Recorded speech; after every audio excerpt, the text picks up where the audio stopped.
Hey guys, welcome back to my channel. In today's video, I'm going to show you how to fix buffering problem on your Amazon Fire TV.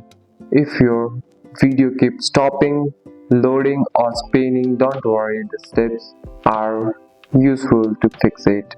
First, buffering usually means slow internet. On your Fire TV, go to the setting, then network. Make sure the Fire TV is connected to Wi-Fi. If possible, move your Fire TV closer to the router or restart your Wi-Fi router by unplugging it for 30 seconds. Restarting cleans small problem. So go to the setting, then My Fire TV and tap restart. You can also unplug the Fire TV from power, wait 30 seconds, then plug it back in. If your remote is not working, use your iPhone, download the Amazon Fire TV from the App Store and make sure your iPhone and Fire TV are on the same Wi-Fi.